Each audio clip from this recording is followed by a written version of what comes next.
Indian academy. कैसे हो बच्चों आप सब? अच्छे हो और पढ़ाई भी कर रहे हो, है ना? तो हमने 3 चैप्टर कंप्लीट कर लिए हैं। अब हम नेक्स्ट लेसन स्टार्ट करते हैं, आपका 4 चैप्टर करते हैं। ओके, तो 4 चैप्टर आपका कौन सा है? तो हम शुरू करते हैं नेक्स्ट चैप्टर आपका क्या है? Data handling. डाटा हैंडलिंग में क्या होता है बच्चों? आपको डाटा कलेक्ट करना होता है। ठीक है, डाटा कलेक्ट मतलब डाटा क्या होता है मैम, कैसे कलेक्ट किया जाता है?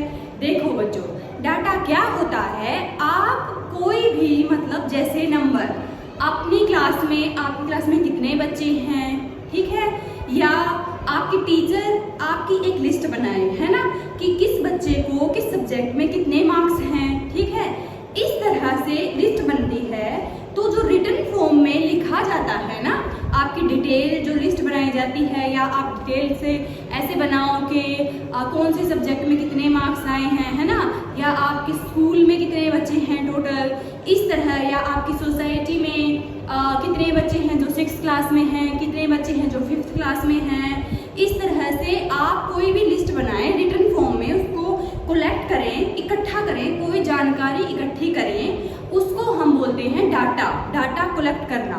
कोई भी जानकारी जिस तरह से आपको इकट्ठी करनी होती है उसको बोलते हैं डाटा कलेक्ट करना। ठीक है, तो आपको समझ में आया? इसी तरह से ये जो आपका चैप्टर है इसमें यही सब बताया गया है। आपको क्या बताया गया है कि डाटा कलेक्ट करना है। ठीक है, जब भी अच्छा, तो आपको जैसे कि कुछ मेजरमेंट होती हैं, मेजर करते हो किसी चीज को, है ना, मापते हो तो लिखते हो। मान लो आप सिलाई करवाने के लिए जाते हो अपने कुछ शर्ट या अपने कोई भी कपड़े, है ना, सिलाई करवाने के जाते हो, तो वो आपको जो साइज है वो लिखते हैं ना, मेजर करते हैं, या कुछ भी चीज मापते हो आप, है ना, कितना लीटर है, कितने किलो है, तो उसको रिटन फॉर्म में आप लिख लेते हो। या तो आपका मान लो आप शू लेके आते हैं, ठीक है, फुटवियर कुछ भी लेके आते हैं, तो आपके घर में किस का फुट कितने साइज का है, किसका कितने साइज का किसको शू आता है ना, ये आप सारा लिखो, तो वो होता है सब, जैसे कि हो गया सबका ये डाटा, है ना, ये होता है आपका डाटा। ठीक है, ये इंफॉर्मेशन जो होती है इसको ही डाटा बोलते हैं। ओके, अच्छा, फिर आपका इसी के ऊपर क्वेश्चन दिया गया है, इसी डाटा कलेक्ट करने के ऊपर क्वेश्चन दिया गया है। देखो आप क्वेश्चन करो, आपसे डिटेल में अच्छे से समझ आएगा, है ना। मैं एक एग्जांपल के साथ आपको करवाती हूँ, फिर आपको अच्छे से माइंड में इमेज बनेगी कि हाँ मैम इसका मतलब ये होता है डाटा। ठीक है, ओके, अब मैं करवाती हूँ। देखो नेक्स्ट आपका क्वेश्चन दिया गया है, Navya and Naresh are discussing their favourite game. Okay, जो नव्या और नरेश है वो डिस्कस कर रहे थे अपने फेवरेट गेम के बारे में। वो बोल रहे थे, बता रहे थे कुछ कि किसका कौन सा गेम फेवरेट है। तो नव्या ने क्या बोला? नव्या ने बोला कि cricket is my favourite game, उसका फेवरेट गेम तो क्रिकेट है। लेकिन जो नरेश है उसने बोला I play cricket sometime but hockey is I like the most. ठीक है, मतलब वो क्रिकेट कभी कभार खेल लेता है, लेकिन उसको हॉकी जो है वो बहुत पसंद है। तो वो दोनों डिस्कस करने लगे। नव्या बोलती है I think cricket is most popular in our class. वो बोलती है कि मेरे को ऐसा लगता है कि जो क्रिकेट है वो अपनी क्लास में सबसे ज़्यादा फेमस गेम होगा, मतलब सबको, बहुत से बच्चों को क्रिकेट ही पसंद होगा, उसको ऐसा लगता है। लेकिन फिर नरेश बोलता है I am not sure how we can find. ठीक है, तो नरेश बोलता है कि मैं श्योर नहीं हूँ, मतलब मुझे कंफर्म नहीं है इस बारे में, मुझे नहीं लगता इस बारे में कि ऐसा है, लेकिन हम कैसे पता कर सकते हैं? तो फिर कैसे पता करें वो बच्चे? आपको बताना है कि वो बच्चे, बताओ कैसे पता करेंगे? क्या करना चाहिए उन लोगों को कि उनको ये पता चल जाए कि कौन सा गेम उनकी क्लास में ज़्यादातर बच्चों को पसंद है, मतलब मैक्सिमम बच्चों को कौन सा गेम पसंद है, ये उनको कैसे पता चलेगा? ओके, बताओ क्या करना चाहिए? तो वो क्या करते हैं दोनों, वो सबके पास पास जाते हैं, बच्चों के पास जाते हैं दोनों, है ना, अपने सारे क्लासमेट्स के पास जाते हैं और क्या करते हैं, उनसे 1 बाय 1 उनका फेवरेट गेम पूछते हैं कि कौन सा गेम उनको सबसे ज़्यादा पसंद है या उनका फेवरेट गेम कौन सा है। तो ये पूछते हैं और ऐसे पूछ के वो क्या करते हैं, एक लिस्ट तैयार करते हैं। ठीक है, सबके नाम लिखते हैं, बच्चों के नाम लिखते हैं, उनके आगे उनके फेवरेट गेम का नाम लिखते हैं, बच्चों के नाम लिखते हैं, उनके आगे उनको फेवरेट गेम का नाम लिखते हैं। इस तरह देखो आपको दी गई है इसमें जो लिस्ट उन्होंने तैयार की है, उन्होंने एक लिस्ट बना ली। ओके, फिर उन्होंने क्या किया, कैसे पता किया, सबको पता चल गया कि किसकी क्या पसंद है, तो वो क्या करेंगे, सारे जो गेम हैं उनके नाम लिखे उन्होंने, गेम के नाम उन्होंने लिखे इस तरह से। और क्या किया, पहले हम गेम के नाम लिख देते हैं फिर बताती हूँ उन्होंने क्या किया, है ना। नेक्स्ट कबड्डी, ओके, फिर क्या है, सतोलिया,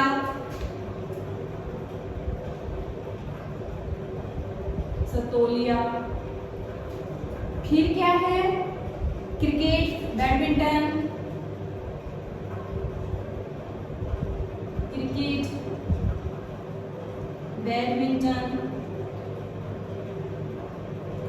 और एक है फुटबॉल, लास्ट है आपका फुटबॉल। ठीक है, ये थोड़े से हम छोटे कर देते हैं, हॉकी, और क्या था, कबड्डी,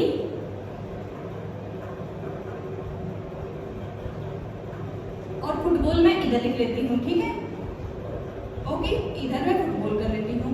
तो उन्होंने इस तरह से गेम के नाम लिखे और फिर क्या किया कि कितने बच्चों को हॉकी पसंद है ये गिन लिया, है ना। अब लिस्ट में तो लिखा हुआ है, नाम है, उनके आगे क्या पसंद है वो लिखा हुआ है, तो हॉकी कितने बच्चों के आगे लिखा हुआ है ये उन्होंने काउंट कर लिया। तो कितने बच्चों के आगे हॉकी लिखा हुआ था, 8 के आगे। फिर उन्होंने क्या किया, देखो इन्हें काउंट करो, कबड्डी कितने बच्चों के आगे लिखा हुआ है, देखो 1 2 3 4 5 6 7 6 बच्चों के आगे कबड्डी लिखा हुआ है ना। फिर सतोलिया कितने बच्चों के आगे लिखा हुआ है, कितने बच्चों को सतोलिया पसंद है, इस लिस्ट में से आपको काउंट कर लेना है। ओके, सतोलिया पसंद है 5 बच्चों को। ओके, फिर क्रिकेट कितने बच्चों को पसंद है, 6 बच्चों को। फिर है फुटबॉल कितने बच्चों को पसंद है, नहीं, बैडमिंटन 2 बच्चों को पसंद है, बैडमिंटन तो सबसे कम पसंद है ना। फिर फुटबॉल पसंद है बच्चों 4 बच्चों को जो है फुटबॉल पसंद है।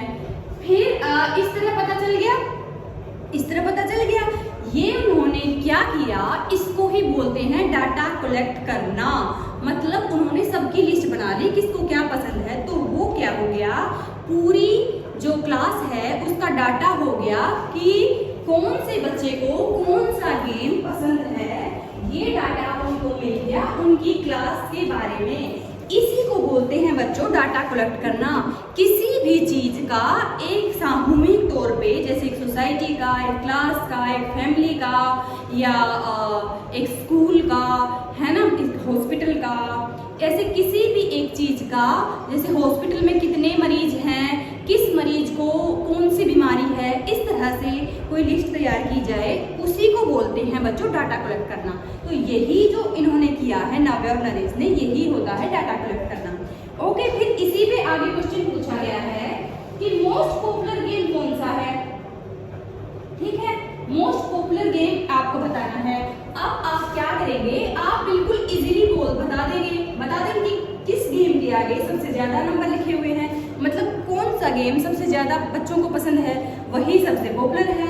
तो कौन सा आपको बच्चों को पसंद है, 8 से बड़ा तो कोई नंबर नहीं है, ये सबसे ज्यादा 8 बच्चों को तो ये पसंद है हॉकी, तो इसका मतलब हॉकी सबसे पॉपुलर गेम है ना। ओके, फिर नेक्स्ट आपका क्वेश्चन है कि परी को क्लासरूम में डिस्कस करके डाटा कलेक्ट करना है। ठीक है, और उसको क्या करना है कि जो डाटा कलेक्ट हो सकता है, पॉसिबल है डाटा कलेक्ट करना, उसके आगे टिक करना है राइट का। और जो पॉसिबल नहीं है, जिसका डाटा कलेक्ट नहीं हो सकता है, उसके आगे आप रॉन्ग का आंसर लगाएंगे। ओके, तो क्या क्वेश्चन है, what is the most popular TV show among her class में? सबसे मोस्ट पॉपुलर टीवी शो, जो टीवी पे शो आते हैं ना, वो सबसे ज्यादा पॉपुलर उनकी क्लास में कौन सा है? क्या इस चीज का डाटा कलेक्ट हो सकता है? हो सकता है, बिल्कुल हो सकता है। कैसे हो सकता है? क्या करना चाहिए परी को? परी को सबके पास जाना चाहिए। उसकी क्लास में मान लो है 30 बच्चे, ठीक है, 30 हैं, 40 हैं, तो सबके पास जाना चाहिए। या तो ऐसे सब बैठे हैं, वो खड़े होकर सबसे पूछे कि बताओ कौन सा टीवी शो कौन से बच्चे को पसंद है। सबसे 1 बाय 1 वो पूछे, है ना, और फिर क्या करे, वो सबके नाम लिखे, उसके आगे टीवी शो का नाम लिखे, इस तरह, है ना। तो वो पूरे सारे बच्चों का नाम लिख लेगी, सबके आगे टीवी शो का नाम लिख लेगी, और फिर इसी तरह से जैसे उसने उन्हें गेम का डाटा कलेक्ट किया, इसी तरह से काउंट कर लेगी कि कौन सा टीवी शो जो है ज्यादातर बच्चे देखते हैं, है ना। जो ज्यादातर बच्चे देखते होंगे जिस टीवी शो को, वही सबसे पॉपुलर होगा उनकी क्लास में, इसका मतलब, है ना।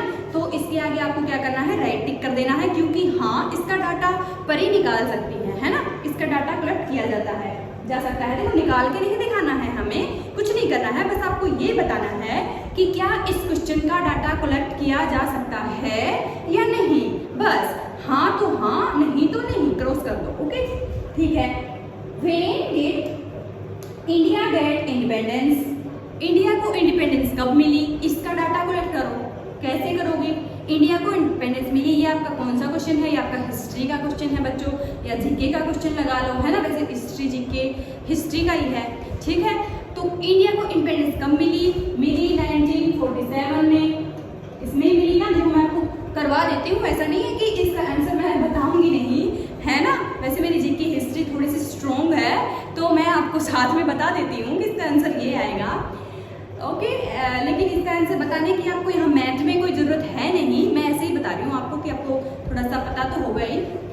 तो ये इसका आंसर हो गया। तो इसमें डाटा कलेक्ट करने की कोई ज़रूरत ही नहीं है कि इंडिया को इंडिपेंडेंस कब मिली, इसमें कितने आदमियों से पूछा जाए, कितने या कितनी आज़ादियाँ मिली हैं जिसमें से हम कोई डाटा निकालें, ऐसा कुछ नहीं है। इंडिया को इंडिपेंडेंस मिली 1947 में, सिंपल है, ये एक ईयर है और ये पता होना चाहिए। दैट्स हिस्ट्री का क्वेश्चन है, इसमें किसकी लिस्ट बनानी है, क्या डाटा लिखना है, ऐसा तो कुछ नहीं है इस क्वेश्चन में, है ना। किस लिस्ट बनाओगे आप, तो क्या लिस्ट बनाओगे, बताओ क्या लिस्ट बनाओगे? इंडिया को इंडिपेंडेंस कब मिली, इसमें कोई लिस्ट बनाने जैसा काम है ही नहीं, तो इसका मतलब इसका डाटा कलेक्ट नहीं करना है, नहीं किया जा सकता। ये तो सिंपल सा क्वेश्चन है हिस्ट्री का, इसका आंसर तो सिंपल सा एक वर्ड में आ जाएगा आपका, है ना। हो गया। ओके, नेक्स्ट क्या बोला है, how much water is getting wasted in her locality? मतलब आप जहाँ पे रहते हो, आपके एरिया में, आपके मोहल्ले में, आपकी गली में, आपकी सोसाइटी में कितना पानी वेस्ट होता है। पानी देखो कुछ ना कुछ तो वेस्ट होता ही होगा। अब कितना पानी हर घर में वेस्ट होता है, इसका आपको डाटा निकालना है। तो आप क्या करेंगे, घर लिखेंगे, हाउस नंबर लिखेंगे, उसके सामने कितना पानी वेस्ट करते हैं वो डेली कितना लिखेंगे, फिर नेक्स्ट घर का नंबर लिखेंगे। फिर ये तो डाटा कलेक्ट करने जैसा लग रहा है, इसमें तो लिस्ट बनाई जा सकती है, क्योंकि मैम ने बताया था कोई सोसाइटी हो, कोई गली हो, मोहल्ला हो, घर हो, क्लासरूम हो, स्कूल हो, हॉस्पिटल हो, इन चीज़ों के तो डाटे होते हैं, है ना, इनके तो डाटे कलेक्ट करने होते हैं। तो इसका मतलब क्या हुआ, इसका मतलब सोसाइटी है तो सोसाइटी में कितने घर हैं आप उनकी लिस्ट लिखेंगे, उसके अंदर कौन से घर में हाउस नंबर लिख के कितना पानी वेस्ट होता है वो लिखेंगे। तो हाँ, इस पे आप क्या करेंगे, राइट टिक करेंगे, क्योंकि इसका डाटा कलेक्ट किया जा सकता है। देखो आपको करना नहीं है, लेकिन ये बताना है कि हाँ कर सकते हैं या नहीं कर सकते हैं, तो कर सकते हैं। इसका डाटा अगर आप चाहें, थोड़ी सी मेहनत करनी पड़ेगी, आपको टाइम लगेगा, घूमेंगे फिरेंगे धूप में, है ना। हालांकि नहीं घूमना फिरना आपको बच्चों, लेकिन इसका डाटा कलेक्ट हो सकता है ना, पॉसिबल है। ओके, तो राइट क्लिक कर देंगे। नेक्स्ट है, what is the capital of India? बताओ, आप इसमें लिस्ट बनाओ। क्या लिस्ट बनाएंगे? इंडिया की कितनी कैपिटल हैं या कितने इंडिया हैं? नहीं, ऐसा लिस्ट बनाने जैसा कोई काम नहीं है। एक ही इंडिया है, एक ही कैपिटल है, परमानेंट है, वही थी वही रहेगी। 19 वही बात है, फिर मैं बताऊंगी आपको, है ना। 1911 से दिल्ली कैपिटल है, दिल्ली थी, अब दिल्ली ही आई थिंक फ्यूचर में भी रहेगी। तो इसमें डाटा कलेक्ट करने जैसा कोई नहीं है, क्योंकि एक ही इंडिया है आपका और एक ही दिल्ली है, एक ही उसकी कैपिटल होती है। कैपिटल कोई 10-15 तो होती नहीं है, जैसे आप कोई डाटा कलेक्ट करें कि कौन सी कैपिटल है, कौन सी सबसे ज़्यादा पॉपुलर कैपिटल है, कौन सी कम पॉपुलर है, किसमें ज़्यादा जनसंख्या रहती है, ऐसा कुछ नहीं है। हाँ, अगर आपको ये बोला जाए कि इंडिया के किस शहर में कितनी जनसंख्या रहती है, या कितने शहर हैं जो मेट्रो सिटी हैं, या कितने शहर हैं जिनमें हॉस्पिटल हैं, या कुछ ऐसा डाटा आपको बोला जाए तो आप निकालोगे, निकालना पड़ेगा। लेकिन अगर आपको ये बोला जाए कि ये कैपिटल ऑफ इंडिया, तो ये फिर से आपका हिस्ट्री का क्वेश्चन हो गया, है ना। हिस्ट्री के क्वेश्चन के लिए आपको बच्चों डाटा कलेक्ट करने की कोई जरूरत नहीं है, इसका आंसर है दिल्ली। ओके, ये हिस्ट्री का क्वेश्चन है, मैं कैजुअली आपको आंसर ऐसे ही बता रही हूँ, लेकिन आपको आंसर बताने की कोई जरूरत नहीं है कि दिल्ली कैपिटल है ना। तो मतलब इंडिया है, उसकी एक ही कैपिटल है, इसमें डाटा कलेक्ट करने जैसा कुछ नहीं है, इस पे आप क्रॉस लगा देंगे। ओके, नेक्स्ट आपका क्वेश्चन है, हो गया ना ये क्वेश्चन, तो आ गया होगा समझ, बस इस पे क्रॉस करना है या तो राइट क्लिक करना है, ठीक है। Shri Nilesh is a teacher.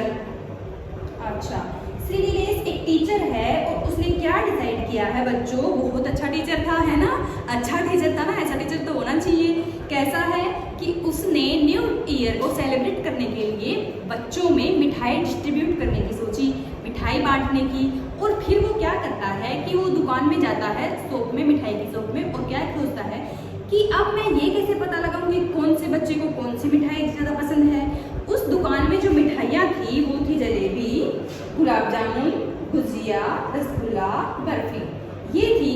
तो अब वो क्या चाहते थे, वो चाहते थे सारे बच्चों की चॉइस जानना कि कौन सी जो मिठाई है वो ज़्यादातर बच्चों को पसंद है, ताकि वो बांटे तो बच्चे खुश हो जाएं। एक तो आपको कोई आपकी फेवरेट चॉकलेट दे, एक आपकी ऐसी चॉकलेट दे जो आपको पसंद नहीं है ना, तो आप कौन से में खुश होंगे, जो आपको पसंद है उसमें ही खुश होंगे ना।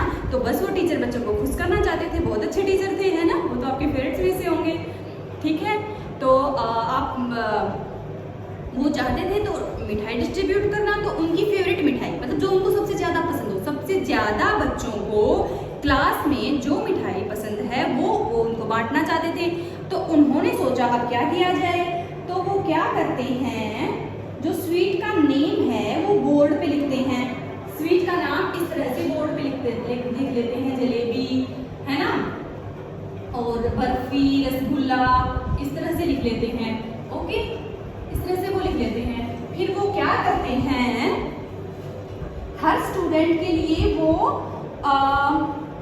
अच्छा, एक होता है बच्चों आपका टेलीमार्क, टेलीमार्क किसको बोलते हैं, ये ऐसे, इस तरह आपका ये होता है टेलीमार्क। तो वो हर स्टूडेंट के लिए एक ऐसे टेलीमार्क लगा देते हैं कि मान लो जलेबी एक बच्चे को पसंद है तो उन्होंने ये एक मार्क लगा दिया, 2 बच्चों को पसंद है तो 2 लगा दिए, 3 को पसंद है तो 3 लगा दिए, 4 को पसंद है तो 4 लगा दिए, और अगर 5 को पसंद है तो उन्होंने क्या किया, जैसे आपको स्टार्टिंग में काउंटिंग करनी सिखाई जाती थी ना, ऐसे 1 होता है, ऐसे 2 होते हैं, ऐसे 3 होते हैं, है ना, और 5 कैसे होता है, ऐसे होता है 5, ठीक है। ये इस तरह से कर देते हैं तो ये हो जाता है 5।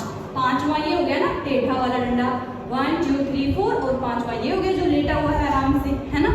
ये आलसी है थोड़ा सा इनमें, बाकी ये थोड़े से कम आलसी हैं। ओके, तो वो इस तरह से क्या करता है, जितने बच्चों को पसंद हो, जैसे जलेबी, जलेबी के आगे उसने क्या लगाया, उसने लगाया जलेबी के आगे ये वाला लिखा उसने, ठीक है। फिर लिखा उसने गुलाब जामुन, गुलाब जामुन के आगे उसने क्या लिखा,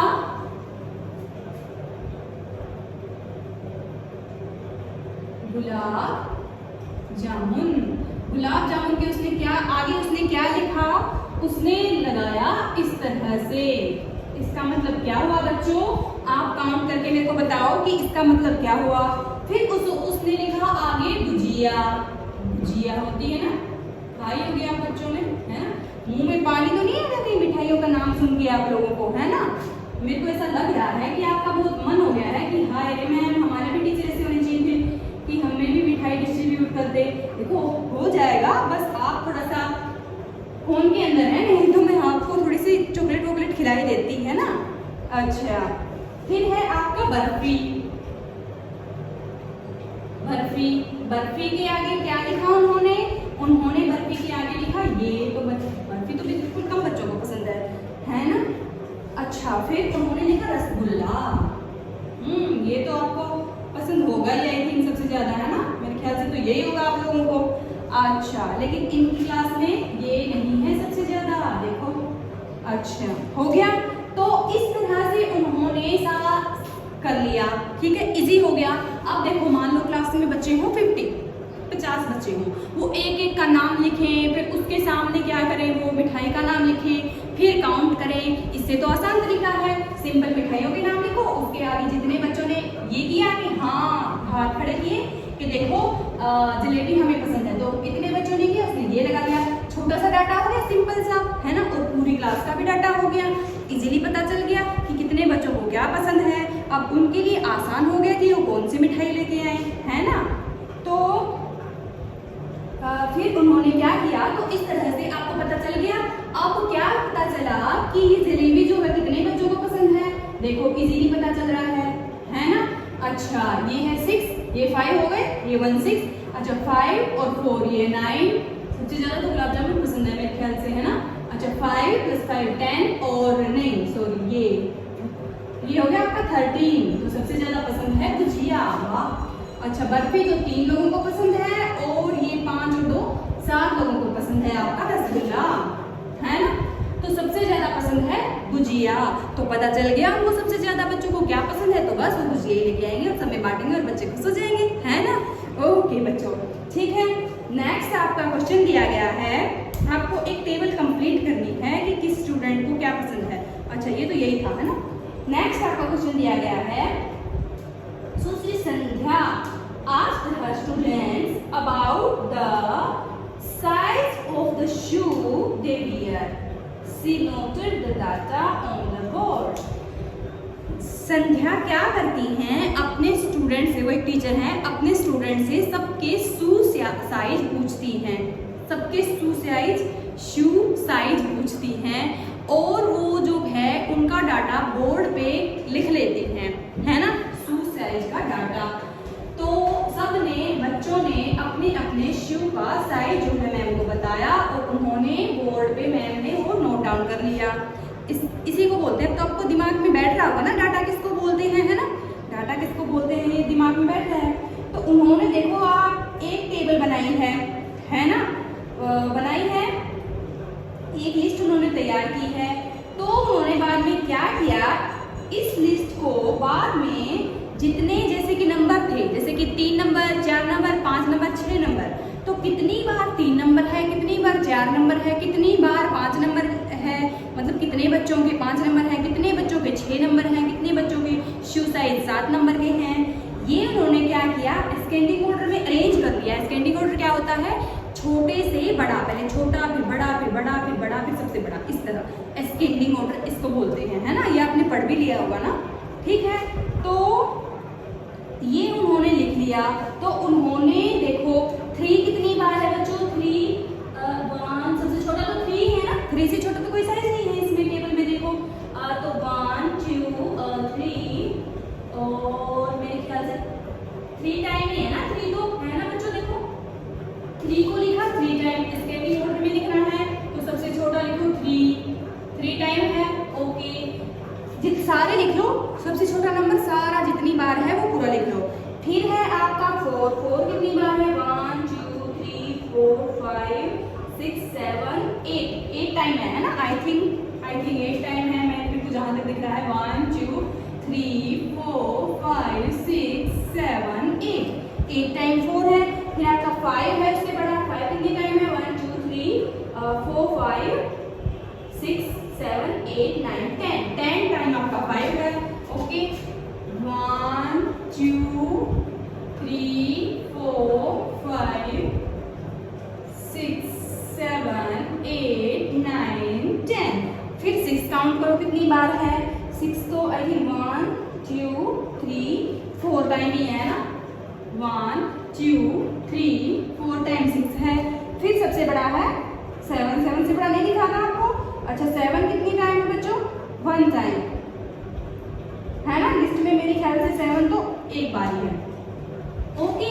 इस तरह से वो अरेंज कर लेती हैं पूरा डाटा, पूछ के बच्चों से लिस्ट बना के फिर उन्होंने इस तरह से अरेंज कर दिया असेंडिंग ऑर्डर में। ओके, सबसे छोटे बच्चे जिनका साइज सबसे छोटा है, फिर उनसे बड़े बच्चों का साइज, फिर उनसे बड़े बच्चों का साइज, फिर उनसे बड़े, फिर सबसे बड़ा एक ही था 7 नंबर। फिर कुछ क्वेश्चन के आंसर जो है आपको बताने हैं। सबसे बड़ा शू साइज इन द क्लास, बताओ सबसे बड़ा शू साइज इन द क्लास, बताओ, है ना, हो गया आपका 7। देखो ये आप नोट डाउन कर लो इस तरह से, 7 जो है सबसे बड़ा है, इससे बड़ा आपको कुछ नहीं दिख रहा है ना, छोटे से बड़ा है तो सीधे सीधे पता चल जाएगा। इससे यही फायदा हुआ कि वो छोटा बड़ा सब देख सकती है आसानी से, ये असेंडिंग ऑर्डर से ये फायदा हुआ। अच्छा, फिर सबसे स्मॉलेस्ट, तो सबसे स्मॉलेस्ट है 3, सबसे स्मॉलेस्ट 3 है, सबसे बड़ा 7 है, पता चल गया। ओके, फिर है there are students who wear shoe size 5। यहाँ पे कितने स्टूडेंट हैं जिनका शू साइज 5 है, तो 10 स्टूडेंट है ना, 10 स्टूडेंट हैं जिनका शू साइज 5 है ना। अभी लिखते टाइम देखो 1 2 3 4 5 6 7 8 9 10 टाइम लिखा है, 10 स्टूडेंट रहते हैं जिनका शू साइज 5 है। सिंपल है, सबसे ज्यादा यही वाले हैं ना। Okay, there are those students who wear shoe size larger than 4, मतलब 4, ये जो 4 वाले बच्चे हैं, ये वाले बच्चे, इनसे बड़ा शू साइज कितने बच्चों का है ये आपको बताना है। इन 4 वाले बच्चों से, 4 वाले तो सारे बराबर हैं, है ना, ये एक दूसरे से बड़े छोटे नहीं हो सकते, 4 तो 4 ही है, वो तो एक बराबर ही रहेगा ना, 4 तो 4 के इक्वल ही है। 4 से बड़े बताने हैं, लार्जर देन 4। ओके, 4 से बड़े बताने हैं आपको कि कितने बच्चे हैं, कितने बच्चे हैं। देखो 10 तो ये है 5 वाले, अच्छा 10 और 4 ये हो गए 6 वाले, 10 + 4 + 1 ये हो गया, है ना, तो ये कितने हो गए बच्चों 50, है ना। 10 तो 5 वाले, 4 ये वाले, 1 ये 7 वाला, ये सारे 4 से बड़े हैं ना, 4 से बड़े हैं, छोटे तो ये वाले हैं बस। ओके, तो हो गया आपका ये क्वेश्चन। तो बच्चों आप, अच्छा चलो एक क्वेश्चन और करवा देती हूँ मैं आपको, है ना, एक क्वेश्चन और करा देती हूँ डाटा वाला, फिर आपका आ जाएगा नेक्स्ट टॉपिक, है ना। तो नेक्स्ट टॉपिक बाद में करेंगे हम। How did around the data in ascending order help to answer this question. अच्छा, जो ये डाटा है ये असेंडिंग ऑर्डर में अरेंज करने से क्या फायदा हुआ, ये तो मैम आपको पहले ही बता चुकी हैं कि असेंडिंग ऑर्डर में अरेंज करने से क्या फायदा हुआ, देखो, है ना, बता चुकी हूँ ना ये तो है ना, तो ये तो सबसे पता चल गया, ये तो पता चल ही गया। देखो ऐसे पता चल गया कि सबसे बड़ा साइज सबसे पता चल गया, सबसे छोटे साइज पता चल गया, इनके बीच में कितने साइज और हैं ये पता चल गया, 4 5 और 6, 3 साइज और हैं इनके बीच में, है ना। क्या क्या साइज हैं पता चल गया, इजीली काउंट कर सकते हैं कि कितने बच्चों के कौन से साइज हैं, है ना। 4 से बड़े कितने हैं, जैसे हमने अभी काउंट किए, 6 से बड़े कितने हैं, 5 से बड़े कितने हैं, 3 से बड़े कितने हैं, ये इजीली पता हो गया। सारे क्वेश्चन का आंसर हम इजीली दे सकते हैं, ये असेंडिंग ऑर्डर में लगाने से यही फायदा हुआ है ना। तो बस आपका बच्चों आज के लिए इतना ही था, नेक्स्ट टॉपिक हम नेक्स्ट क्लास में कल कंटिन्यू करेंगे। ओके, आज के लिए इतना ही। तो बच्चों खुश रहो, पढ़ते रहो, और हाँ देखो मैम को सपोर्ट करो, चैनल को सब्सक्राइब करो और लाइक करो। अगर आपको अच्छा लगे कि हाँ मैम ने पढ़ाया तो हमें समझ में आया है, समझ में आया तो अच्छा लगा होगा तो सब्सक्राइब करेंगे, ताकि आप मैम आपको और अच्छा पढ़ाएं और क्लासेस लेके आए फिर आपको और समझ में आए। ओके, ठीक है बच्चों, तब तक पढ़ते रहो, खुश रहो। Okay, thank you.